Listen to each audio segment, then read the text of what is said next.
All right, we're now live on Facebook and on Zoom, and let me take this opportunity to welcome our panelists and people as they come into the chat room.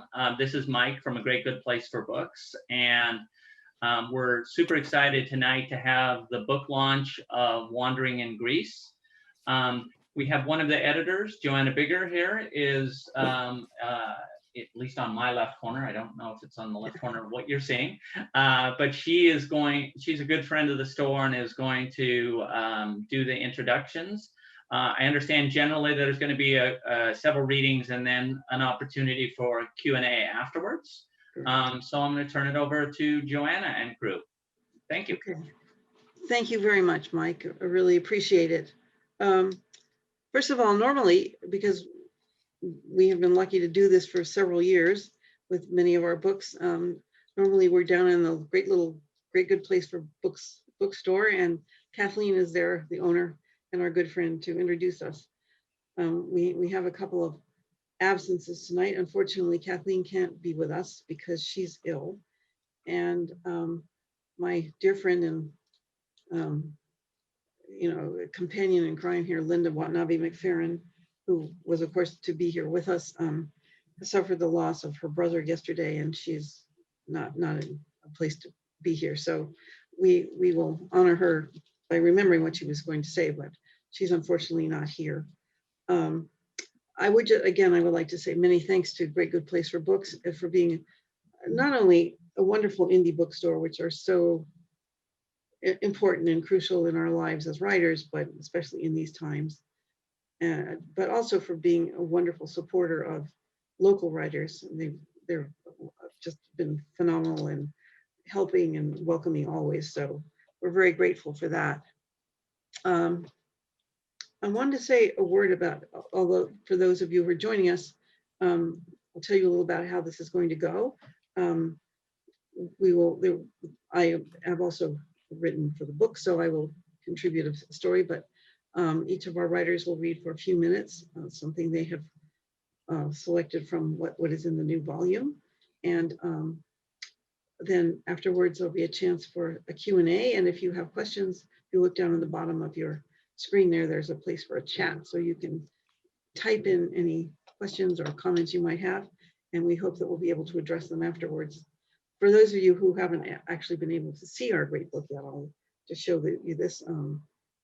We're very, very proud of it. It's a lovely volume and a wonderful sunny place to visit in these cold, windy, difficult times.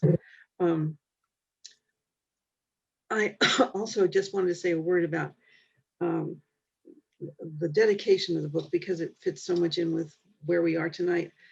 We in our group have been very lucky to have had it as part of our circle, and for some of us it's been professors and mentors and so on, to extraordinary Greek poets who were also good friends and collaborators, and a number of years ago put together a phenomenal volume of contemporary Greek poetry together. The first of those was our neighbor here in Oakland and a good friend to all of us, Thanasis Maskaleras, who actually joined us on several of our trips and intended to come with us on our trip, the previous one to this one, when we went to Cuba. But unfortunately, he did not make it and died in October before we went in December. So that volume was dedicated to him in his memory as being our good friend. And his good friend, Nanos Valeritis, was also a very close friend to some of our group and a wonderful supporter of writing and poetry. But he lived in Greece, so some of us didn't have the opportunity to see him as much. But this volume was dedicated to him as well. And there will be a mention of him and his life in one of the readings. But he was a wonderful poet, translator, playwright, scholar, all around writer and wonderful friend to writers.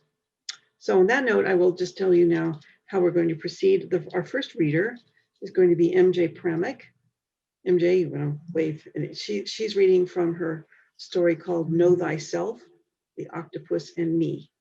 And then she'll be followed by Lori McCandish King, who's not only a writer, but also she and her husband are photographers, and they do the layout for our beautiful books. And so she's a very important part of our team. And she'll be reading from her story called My Extra Virgin Experiment. She'll be followed by Tom Harrell, who will take us back to the future, which is the name of his piece, but quite extraordinary story that nobody expected, at least I didn't. And then Anne Sigmund will be reading from her. Already she's won a prize. She's a prize winner every time she turns around. Her wonderful story called Waiting for Alexander. Then Lori again will read from the story that Linda wrote called The Boatman, which is about Nanos. And I will finally read from a selection from my piece, Travelers and Gifts. So I think that's our bookkeeping. And with that, I think I will just turn to MJ and have her kick it off. MJ? Okay, great. This is my essay, Know Thyself, The Octopus and Me.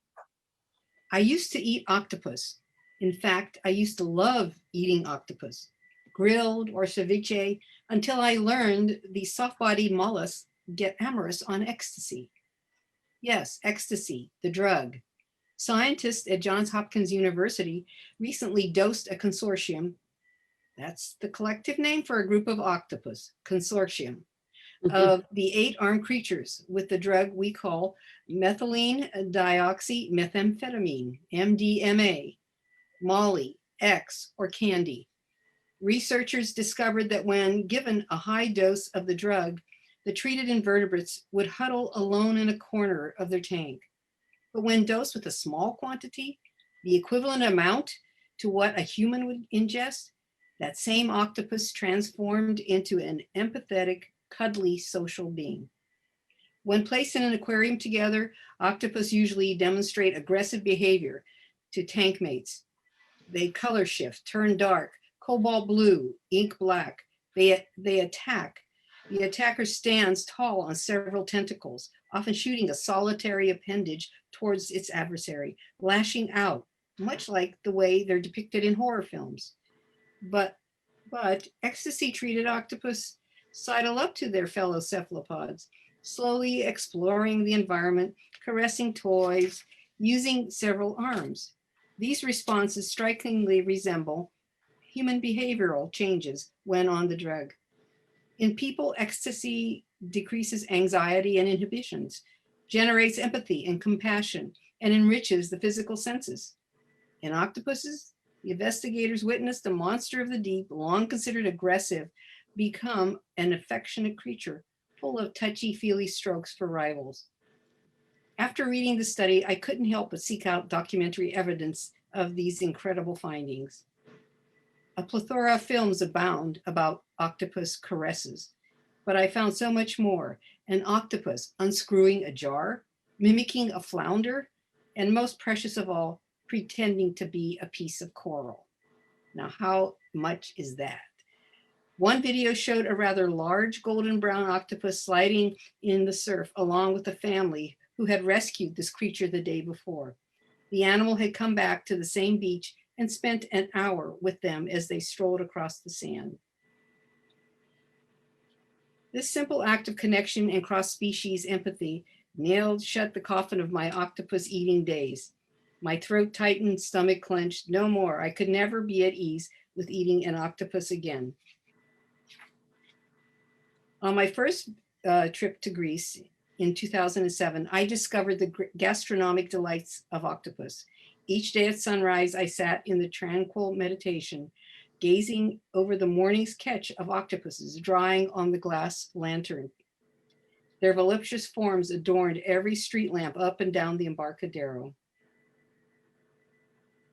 I also experienced an Epicurean heaven of soft textured, melt-in-the-mouth, succulent, juicy rings. Each had been cooked to a precise, perfect point.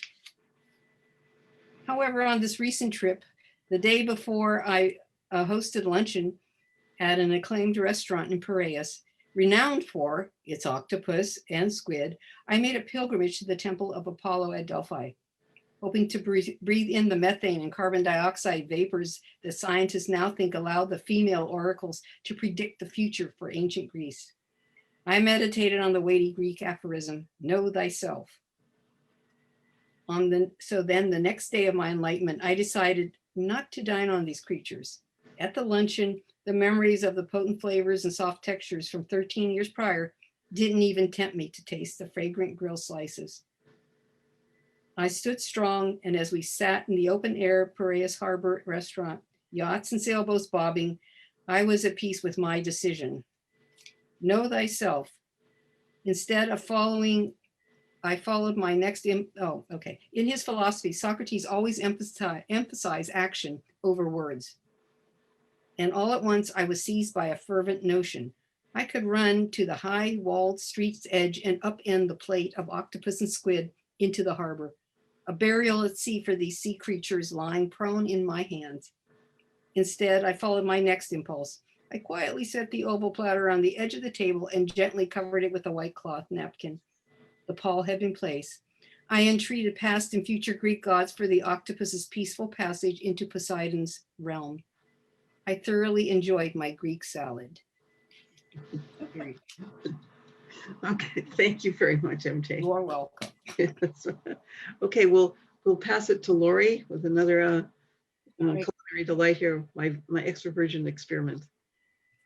All right, I am reading from, as Joanna said, my extroversion experiment on the civilizing effects of an ancient elixir. I have a thing for extra virgin olive oil. Some might call it an obsession, but I prefer to think of it as a love affair. I've chased that golden green elixir around the world, savoring its subtle inflections, grassy, fruity, nutty. My husband has waited patiently in elegant tasting rooms as I sipped varietals and cultivars and single estate standouts, robust early harvests, and pale, buttery award winners. At home, extra virgin olive oil is my favorite afternoon snack. I pour it onto a cracker and admire it there in a tiny shimmering pool, surrounded by a dollop of hummus to keep it from falling off. After all, it's the olive oil I'm after. Its leafy hue reminds me of hot summer afternoons. Its peppery burn lashes mischievously at the back of my tongue. Its light viscosity slides luxuriously down my throat. It moistens my lips and glistens on my chin. I smooth the excess onto my hands and elbows. I'm often tempted to smother every inch of my body with the unctuous condiment. I did that once and felt like an awesome Greek goddess until the fruit flies started circling. It also made my bed sheets smell somewhat rancid, a decidedly ungoddess-like effect. It's not surprising with this obsession that from the minute I started planning my Greek vacation, I knew the exotic liquid would have to play a part in the experience. Olive oil is a crucial part of the Mediterranean diet, which is said to support a long and healthy life. It may be the fresh fruits and vegetables, whole grains, legumes, fish, and moderate amounts of red wine that actually produce the desired effect, but I prefer to think it's all about the olive oil. Anti-inflammatory, high in phytonutrients and antioxidants, and helpful in preventing maladies as varied as Alzheimer's disease, breast cancer, high blood pressure, obesity, stroke, and type 2 diabetes, it could probably replace one's primary care physician. It has even been credited with enlarging breasts when applied properly. In fact, olive oil has played an important part in the human experience for millennia. Kirkpinar, or olive oil wrestling, is the world's oldest documented sporting event, dating back at least to 2600 BCE, and is recognized by UNESCO as an intangible cultural heritage. You can look that up. But in my opinion, olive oil has played its most significant role in human experience as an ingredient in soap. Without soap, we'd still be licking our own skin to get rid of the dust and dirt of everyday life, which might be good for lingual dexterity, but would have set us far, far behind in terms of making time for innovations and inventions, not to mention government, art, and critical thinking. One could even make the argument that soap is the foundation upon which civilization has been built. According to one legend, soap originated on the Isle of Lesbos, where animal sacrifice was practiced. The remains of those sacrifices, fat and ashes, flowed from stone altars into the river whenever rains were heavy. Women washing their clothes in the river noticed how good the laundry looked after their oblations, made the connection between animal fat and cleanliness, and soap was invented. The poet Sappho, one of the first to chronicle the efficacy of soap, is supposedly the namesake of soap making or saponification. It being Greece, folks quickly figured out that olive oil was a more convenient ingredient than sacrificial animal fat. And so began the long history of olive oil soap making. And one of the best places to make olive oil soap, I discovered, is on a Greek island. Now I'm going to skip a little part. I'm going to an olive oil soap making class on the island of Crete. I expected the soap making experience to take place either in a chemistry lab or in a small cottage with an ancient stone altar surrounded by trees and friendly woodland animals. But the taxi driver delivered me to an apartment in the suburbs. Two young couples joined me for the class. One couple was from Scotland, the other from Germany. Apparently, there's worldwide interest among young people in soap production, or in extra virgin olive oil, or maybe in making thoughtful little gifts to bring home from Greek vacations. Besides being a chemist, Gregory, that's the instructor who I've introduced previously in the part we skipped. Besides being a chemist, Gregory, in his 30s, a little overweight and with a head full of beautiful black hair, played in a band. IKEA-like furniture and several guitars crowded his living room. He had set up a small work table in the kitchen, which had acid green walls. They were the color olives would be if they were electrified, and created a vague feeling of danger. And I don't have time to read all the rest of it, but I do get into a little bit of trouble with my olive oil soap making. And I can't even say it comes out well in the end. So that's that for that story, and we'll go on to Tom. Thank you, Lori. You must read that story to the end. It has a kicker you won't forget. Hi, everyone. I'm Tom, and the story I'm going to read tonight is about Greek technology. And this, of course, was written last year before we all began to become Zoom addicts. And I can only imagine that if the Greeks had been faced with something like COVID, they would have invented something like Zoom.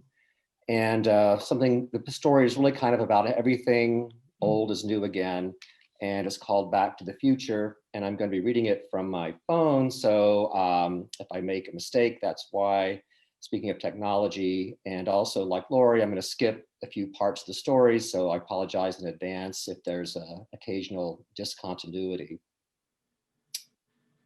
Athenians crowd the high Acropolis, the temples filled with the sounds and smells of fear.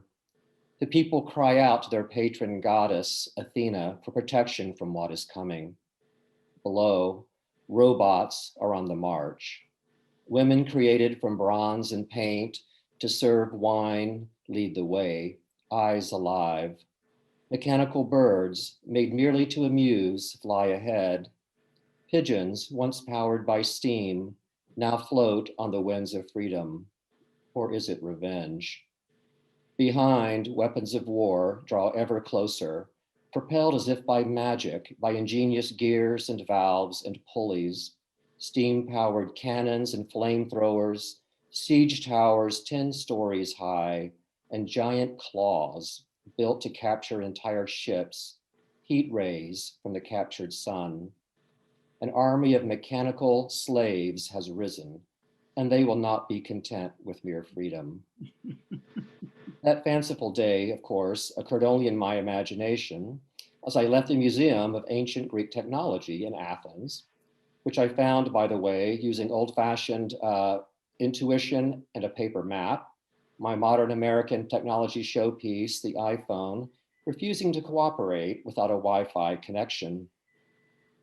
The museum packs an amazing amount of information and reconstructed models of ancient technology into a renovated townhouse near Sant'Anna Square, Around me, adults and children alike delighted in the working models and marveled, even in the age of Siri and Alexa, at the ancient automatic temple doors seeming to open by divine will, the coin-operated vending machines, the hydraulic alarm clock, attributed to Plato, perhaps spurred to invention by tardy students, and of course, the life-size copy of the robot servant, a woman designed to serve wine to guests and animated by hidden pulleys. The technology that emerged from brilliant minds to assist and merely, or sometimes merely to amuse, is less well known.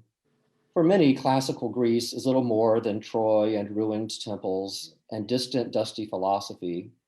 Few imagine ancient Greece as a Silicon Valley in sandals, a hotbed of invention and science, albeit developed over several hundred years. What, I thought, could we learn from the ancient Greeks? Not from their technology, impressive as it was.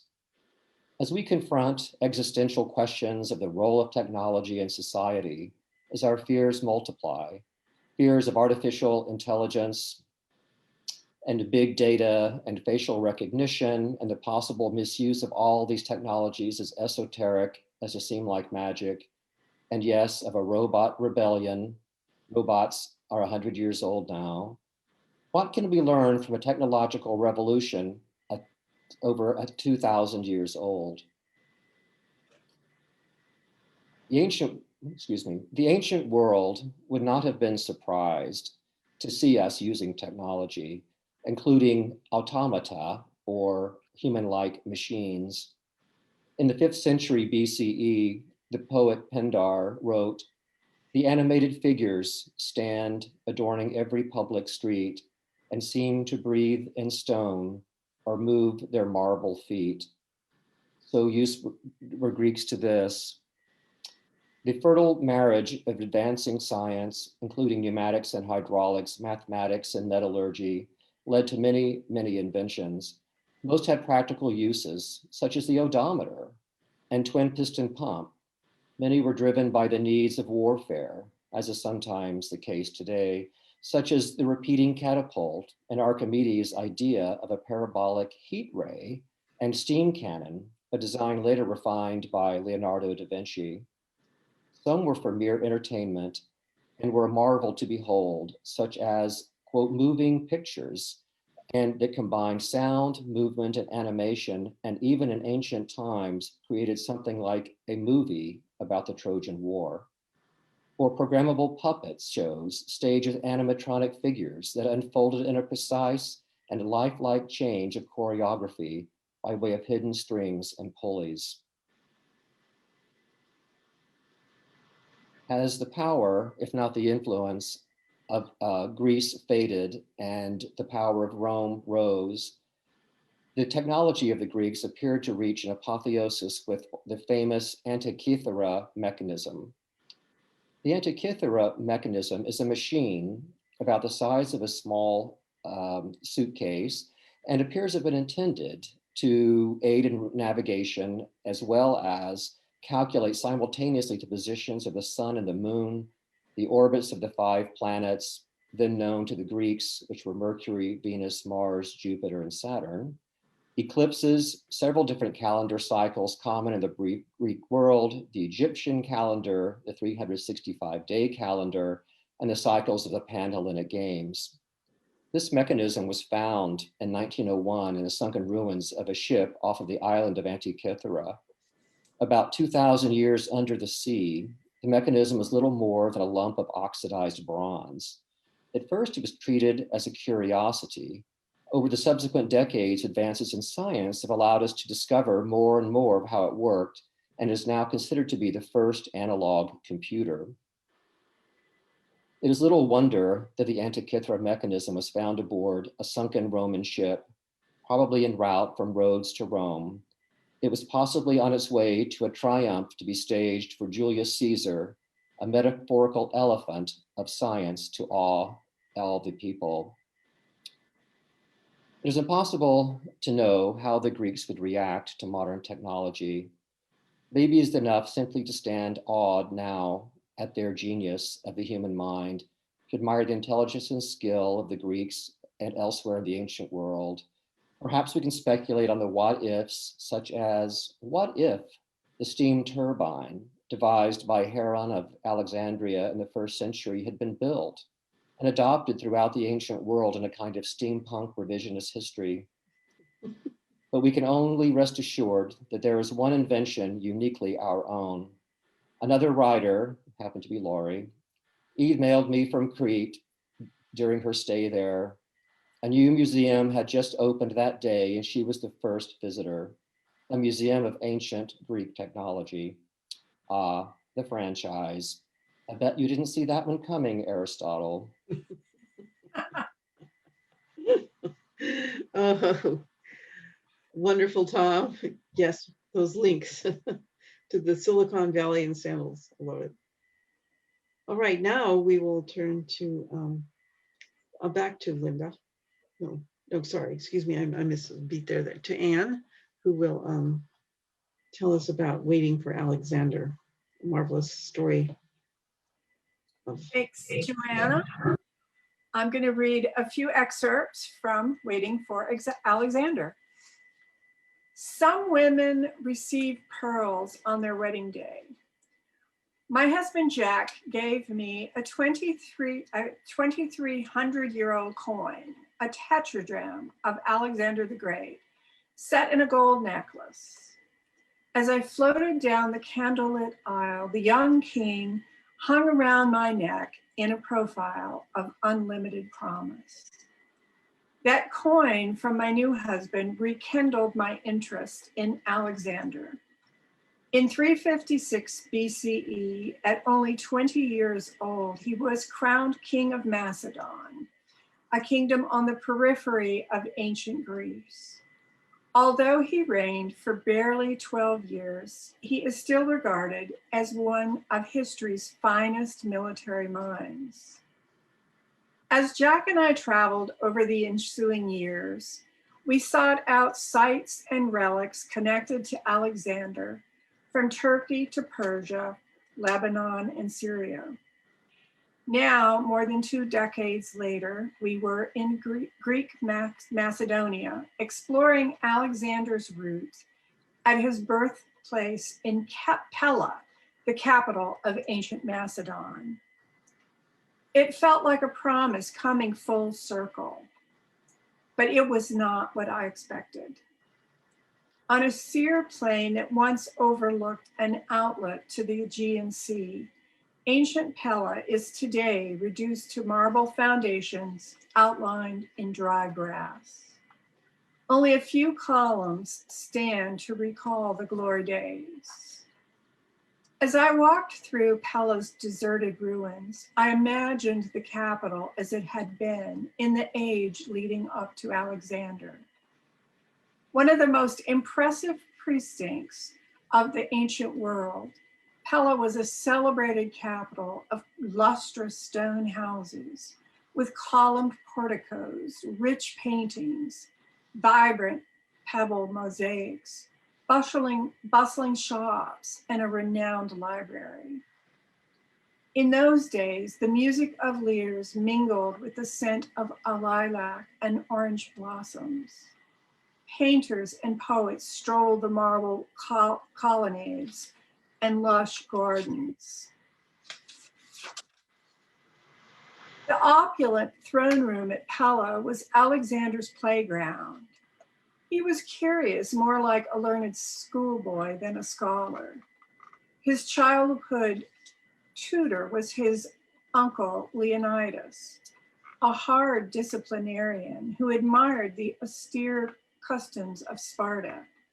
Under his tutelage, Alexander was taught to eschew princely luxury.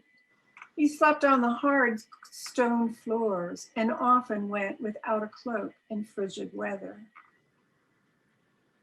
When Alexander was 13, in 343 BCE, his father Philip invited the esteemed philosopher Aristotle to be his son's tutor. Aristotle established a school for Alexander and his friends near a wooded sanctuary dedicated to water nymphs by the town of Mieza, about 20 miles from Pella. Mieza has been a sacred place for thousands of years. Jack and I drove there, parked, and walked across a wooden bridge toward the meadow where Alexander's school once stood. In this cool, still numinous space, dappled sunlight played on the ivy, ferns, and vines. What I noticed most was the silence, as though even nature bowed in prayer. In the meadow, rimmed by a cavernous 20-foot rock face, there were still visible classrooms carved into the tufa. We saw slashes and post holes that once held the roof and a colonnade. I sat on the rim of an old well, imagining Aristotle pacing up and down, igniting Alexander's passions for exploration, for botany, zoology, medicine, history, and the art of war. Aristotle's highest charge to Alexander the Great was this: be what you wish to seem. It was a charge he took to heart for the rest of his life. At just 16 years old, he left Aristotle's school and returned to Pella to serve as regent while his father battled the Greek city-states. I imagine Alexander's deep-set blue eyes unflinching as he peered up at the taller, older men. What internal steel made him seem, even then, indomitable? And so to find out what I think Alexander might have to say to our modern day, you can read the rest of the story. Thank you. Thank you. Thank you very much, Anne. All right, now we turn to Lori, who will let us hear some from Linda's story, The Boatman. You're mute. Unmute, yeah, okay. So I'm reading from Linda Watanabe McFerrin's story, The Boatman. We start with a little excerpt of Nanos Bellaritis' poetry. What is there worth seeing anymore, except some beautiful woman walking in the corridor and smiling, even if it is in a hospital, even if it's a nurse, even if it's not a human being, even if it's the end or just before the end. In other words, the beginning. That's from his book, Pandemonium, published in 2005. Barcaris, the boatman, will come for you. These were the only instructions we received as we stood facing the vast blue expanse that pulsed before us. Lawrence and I had arrived, road-weary and relieved, at Lefkada, an island situated in the Ionian Sea on the west coast of Greece. Known for its connection to myth and legend, Sappho supposedly committed suicide at Cape Lefkada. The island is purported to be Homer's Ithaca, and it's said that it is in Nidri, on the island's south coast, that Odysseus's palace was located. I had, however, first become familiar with Lefkada, or Lefkos, as it is often called, not as this epic setting, but as the eponymous birthplace of Lefkadio Hearn, a writer whose popularity in Japan guaranteed his work a place on my mother's bookshelf, and therefore on my own. But Lawrence and I had not come to Lefkos for any of these reasons. We had come to visit our dear friend and mentor, famed poet Nanos Bellaritis, on Maduri, his family's private island. It floated, a tiny green cloud, barely visible from our Lefkada perch, out in the wide azure, along with other small private islands like Scorpios and Meganisi. The journey had been a long one, hundreds of miles by bus from Neapoli, where we had once again run to escape the trauma of death and sorrow. The year was 1998. My father had died a year and a half before, days after our return from Africa. And since that time, we've been caring for my mother, caught fast in the ever-advancing grip of debilitating Alzheimer's disease. In the midst of all this, my first novel, Namako, roughly based on my childhood in Japan, was about to be published, and neither of my parents would be able to read it. It was a surreal time, full of highs and lows, of endings and beginnings. How had we managed it all? I don't remember. We were both working full-time, and this trip to Greece seemed impossible, as impossible almost as the blue of the sea. But it was also impossible not to make the journey. Sometimes there is nothing to do but move forward.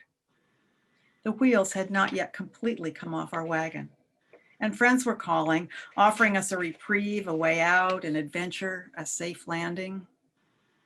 We had been through a lot. We were ready for anything. Lawrence had his violin. I had my journal. At last, Barcaris, the boatman, arrived, and we were on the water even before we knew it, the salt spray cooling our faces, the wind in our hair. And I'm skipping a little bit here to get to where Nanos is.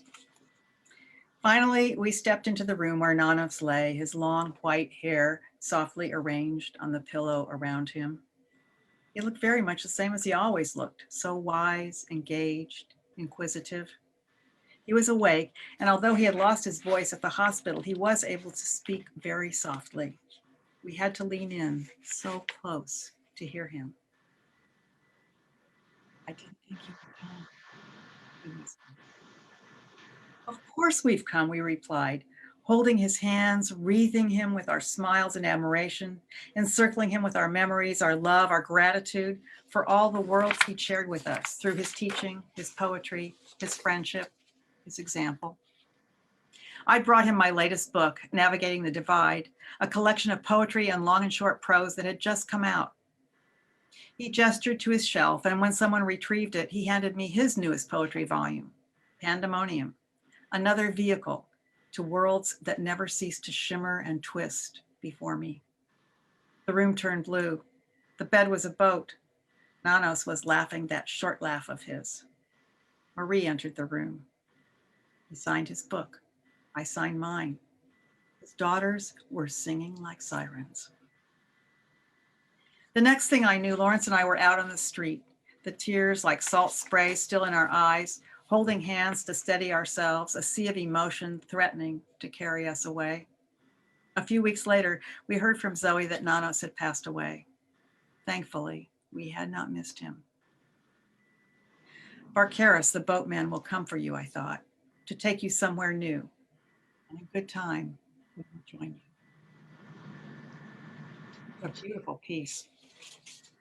Thank you, Lynn, and very appropriate for now and where Linda is now with another loss. So I appreciate that very much. And I will read a little excerpt from one of my stories in the volume called Travelers and Gifts.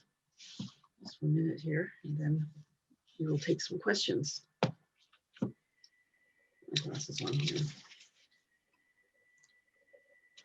Alighting from the ferry to Kos, after a short passage from Bodrum, Turkey, we found not the idyllic holiday island we imagined, but Greece in crisis. There was an economic crisis. The banks had recently closed, causing great hardship, and a humanitarian crisis. Thousands of refugees had overwhelmed the country. Many of them, like us, had landed on the island of Kos. Women in long dresses and headscarves, fatigued and grizzled men in battered shirts, and children surrounded us. Hundreds of children roamed the streets, many in rags and barefoot, many appearing to belong to no one. We had read of the economic woes and the flotillas of refugees, most from Syria, landing on Greek shores, who had made the desperate crossing from Turkey on small leaky boats or rafts to reach the safe haven of asylum in Europe. But stepping into this maelstrom, we experienced what the news reports cannot convey. My husband, Doug, our family, and I had made that trip from Bodrum on a hot July day in 2015. We had come to vacation in Turkey with my daughter, Heather, her husband, Kevin, and their 3 children, who had been living many years in Indonesia. In honor of the doctors in our family, we decided to visit Kos, the birthplace of Hippocrates, make a pilgrimage to the healing temple of Asclepius, enjoy the sights, eat ice cream. 2 months after our shock upon landing, a photo of a dead Syrian boy, 3-year-old Alan Kurdi, who had washed ashore near Bodrum, went viral. His overcrowded boat had capsized. The image of the child, who looked to be peacefully napping, brought the essence of the disaster we had entered into the conscience of the world. Now it is June 2019, 4 years later. I have returned to Greece to teach, and I'm still trying to make sense of what we found on Kos. I have thought a lot about the short crossing we made, starting from the same place near Bodrum where Alan Kurdi was found. I note too that I use the prevailing label, refugees, when speaking of those fleeing poverty, war, death. They, however, must see themselves differently as asylum seekers, survivors, human beings following the basic human impulse to migrate in order to find a better life.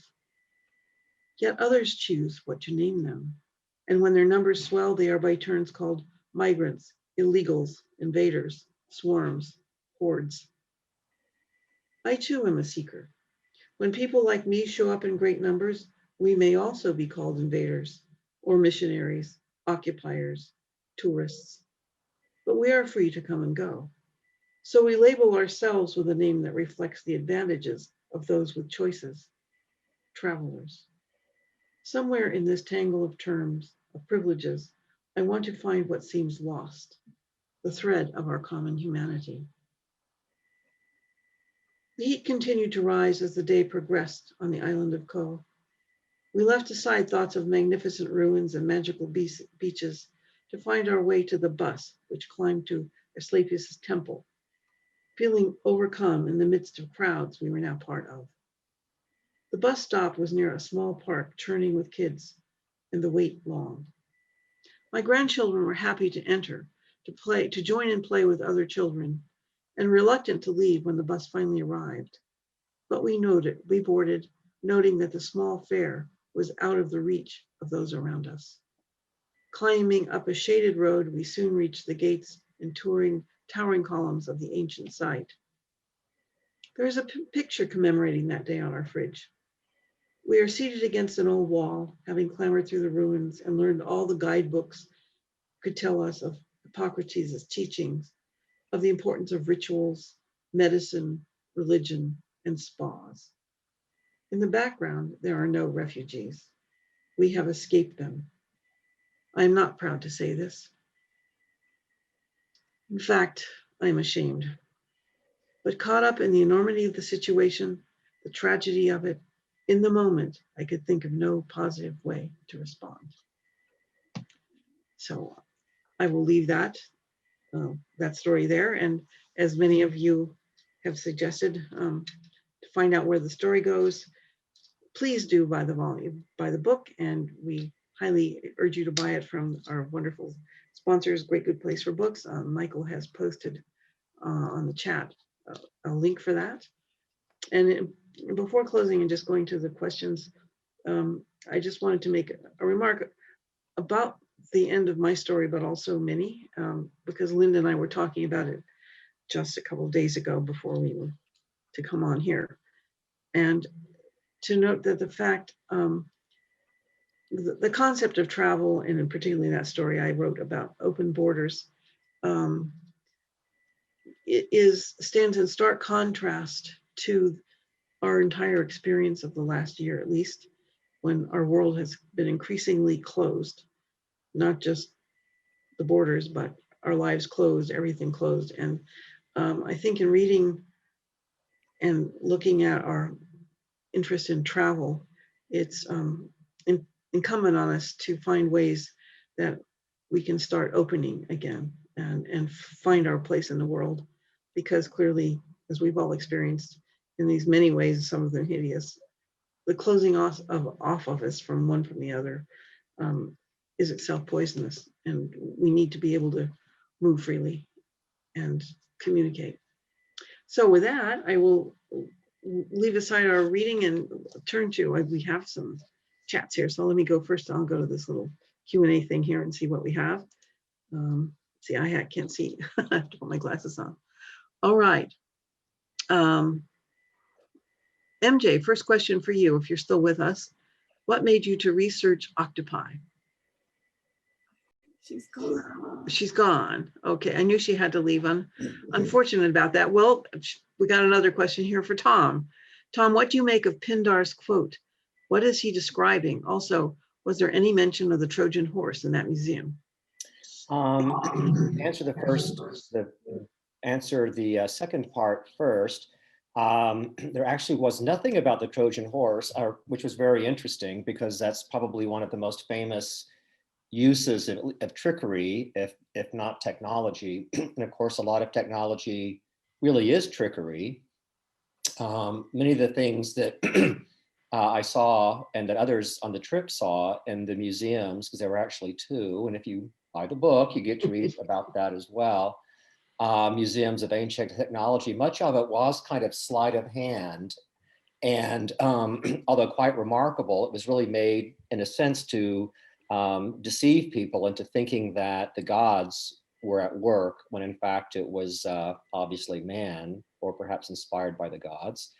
With respect to Pindar, I think he was saying that we think of the ancient world as being, sword and sandals, but in fact, technology was quite common in those days as it is now. We take many things for granted, walking down the street, even, an automobile or an airplane flying over.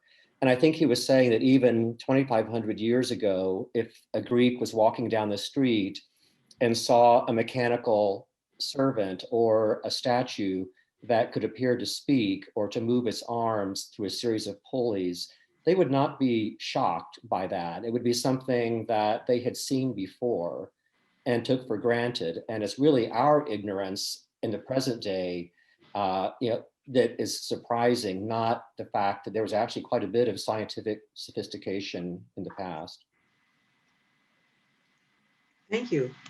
Excellent. By the way, if we have other questions out there, type in the chat. We hope we have time to get to them all.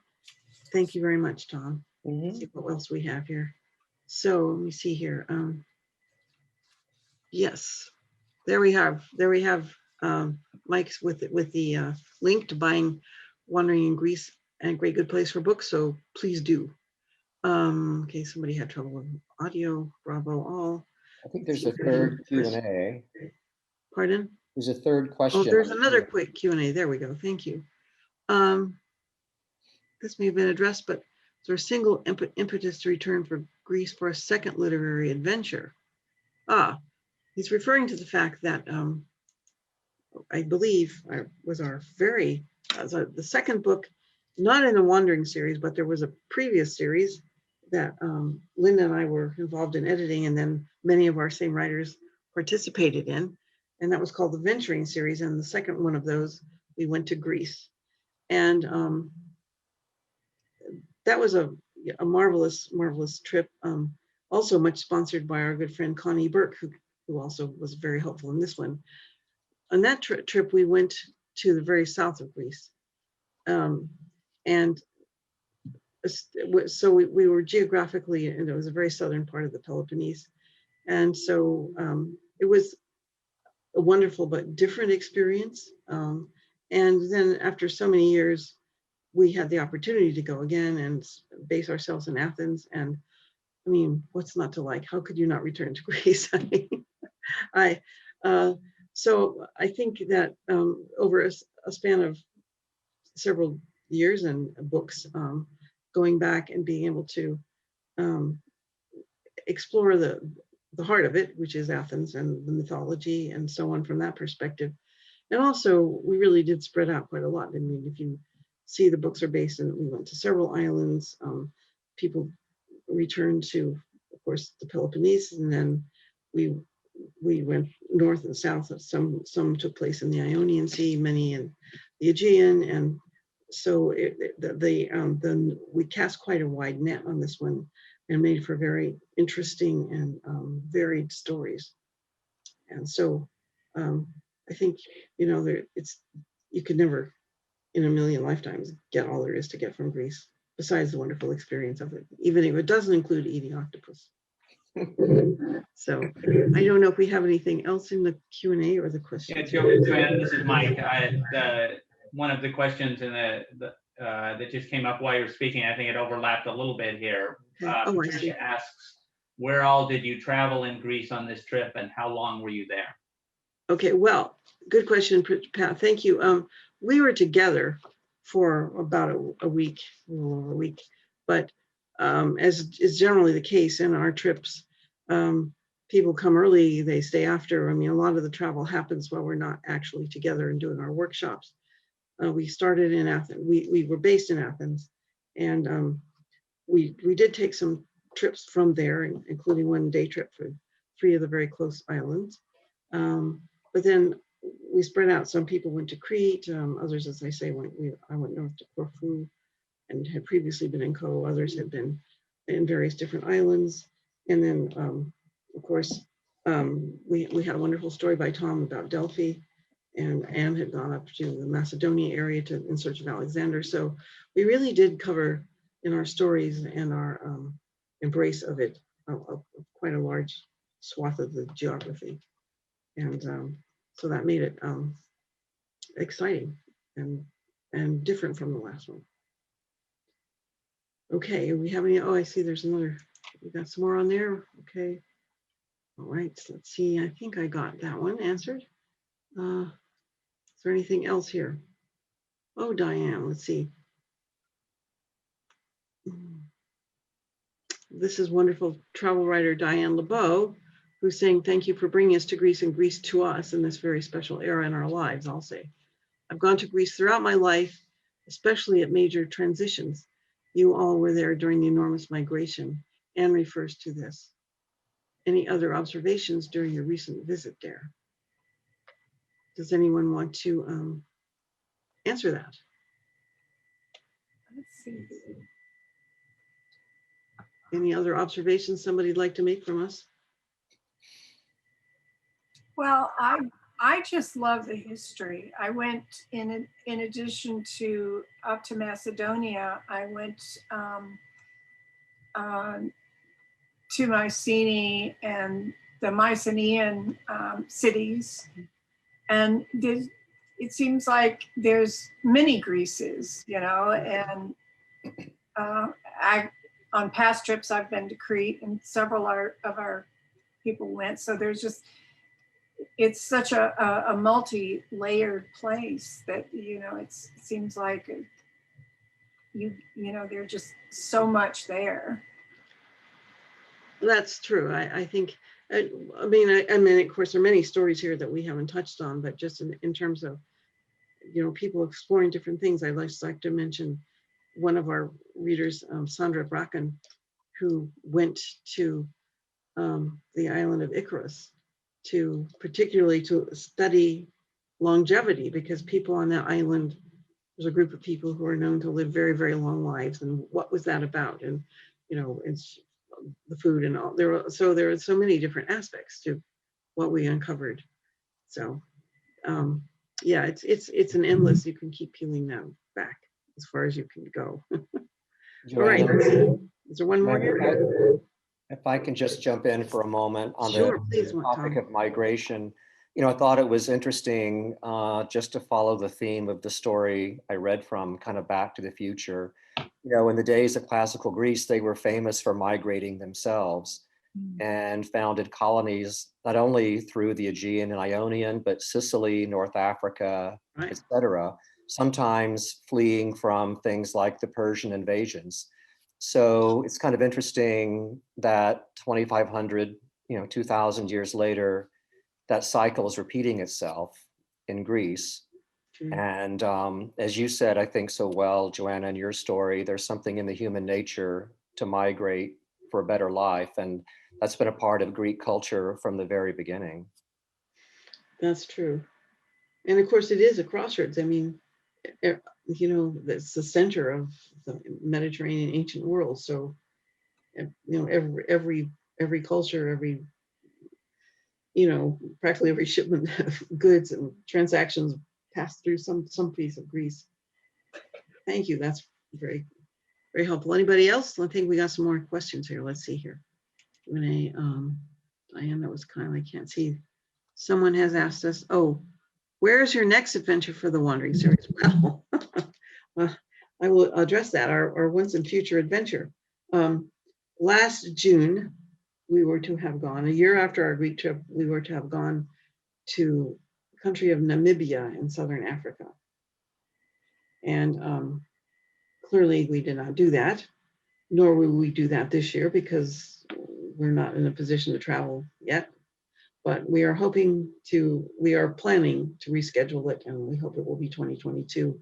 That's what we have on the books. We don't have specific dates yet. We're still not close enough to do that, but that's where we will be. So we have been to many continents and not Africa, so we would like to include that in our little worldwide sweep here.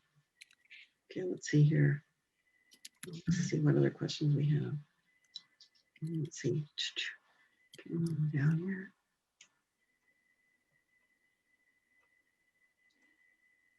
The living practice. Oh, that's a good question. In the present day Greece, is there any living practice of the spoken word, poems being said, oration, etc.?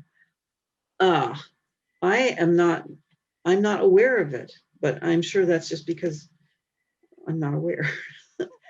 Does anybody know about this? Gosh. I mean, you know, it was such a culture for the spoken word and beautiful sung and recited poetry and so on. And it is now again part of, you know, world culture, but I didn't encounter it. Does anybody have any insight into that? Didn't some of the people go to that absolutely gorgeous ruin of an amphitheater one night to Yes. see? I mean, given the theater history in Greece and the famous orators in Athens, I mean, of course, we could go on and on about democracy these days, but I think apart from just the storytelling of some of our guides, which were just mesmerizing, you know, it's amazing how the you know, live theater, you know, live speech is still valued so much there, because I think when you're standing in those ruins, you can't help but be motivated by knowing who stepped on those very stones, you know, a couple of millennia before you. That is true. But yes, that's absolutely right. I mean, that tradition still holds, and you know, there are the ancient theaters, other places where the plays are still put on and so on. But in terms of modern spoken word, I don't know of it. But that's just to say I don't know. So probably if we had a cast of characters here, or at least half our ages, we can answer that question a lot better. What do you say? So we have some more questions here. Let's see. All right. Anne, do you have any octopus stories? Oh, wow. Well, I hate to admit I did eat the octopus. I have memories of being on Crete and seeing the octopus drying on the boats as we were having dinner, but I don't have any close-up encounters with octopi. Octopus was a big, in Mycenaean pottery, it was a big theme. You see a lot of octopus on very early Mycenaean pottery, say 2000 BC. I mean, it's just incredible. But no, I don't have any particular encounters with octopi. Yeah, that's interesting. Because I confess I ate them too, but then it made me feel guilty. I know, and then MJ posted these videos and so on, showing all of, you know, their intelligence and everything. Made me feel quite guilty. So I haven't had any since. You know, I love squid. I'm trying to keep away from that too. Anyway, let's see what else I have from Wendy. Knox Carr. She's asking me to speak a little about other kinds of journalism I've done and how I moved to travel writing. And then for the rest of you, how you got into travel writing. And this is she's reviewed the book for the Berkeley Times. That's great. Well, I won't spend too much time on me. I was a journalist by profession for many years. So I've written just about every kind of thing. I was basically a feature writer. So that opens, that's a very wide brush of things that, you can cover. And I've been traveling from a very early age and lived abroad from an early age. So I think that being in different cultures and certainly living in them it's almost irresistible to, you can't resist writing about them. And I've done that in many different ways, and sometimes straight up reporting about things, and others in fiction and essays. But years when I wrote for newspapers and magazines, in those days when there was a lot of travel writing being published, it was just a kind of natural, I think, to move in that direction. And so Wendy also asks others of you, anybody else want to speak to how you got into travel writing?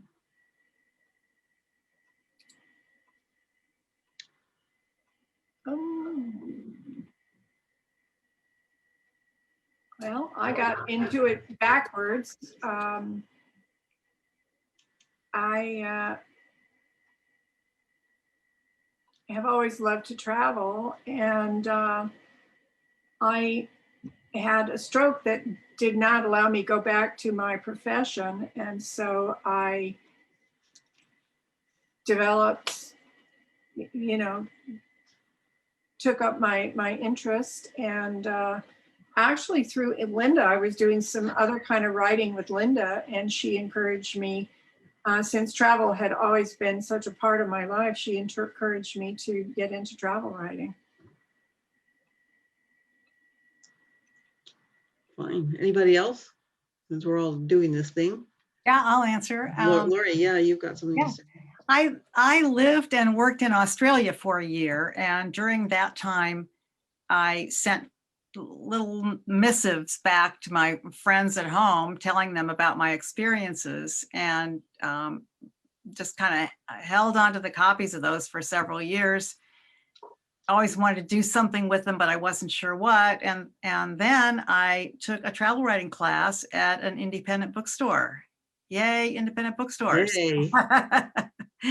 And went on from there. And I've written two. I'm almost finished with my third book now of travel stories. So it started small and grew gradually, and I'm so excited that I stayed with it. And I was actually kind of dragged into it. Yes. I'm a former lawyer, and I always assumed I would follow in John Grisham's footsteps. But several years ago, a good friend of mine from college who had been on one of the early travel programs persuaded me to go to Italy, to Puglia, with this group. And that was my first experience with it.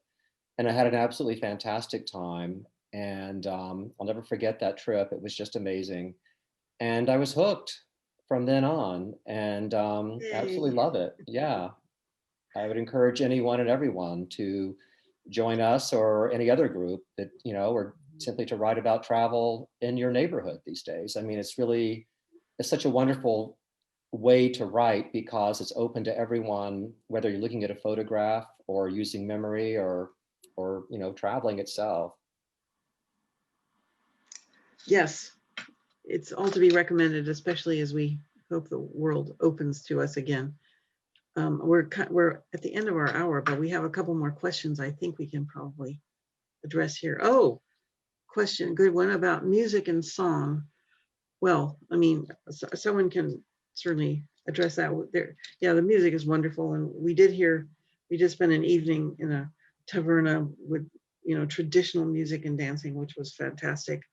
And but yes, as with the theater, I mean, Tom had alluded to the ancient theaters. There is a lot of music, and all different genres.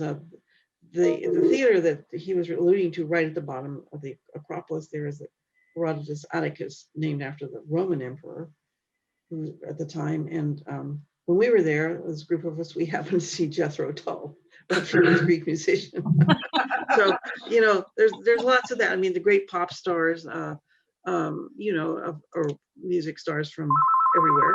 Oops, excuse me. So they're not necessarily, it's not just necessarily contemporary or Greek music, although there's a lot of that, but, you know, it's world music too. And, you know, it's everyone, and Lowry McFerrin, who came with us, is a wonderful fiddle player, and he often finds himself in places playing and jamming with musicians in the countries we go to.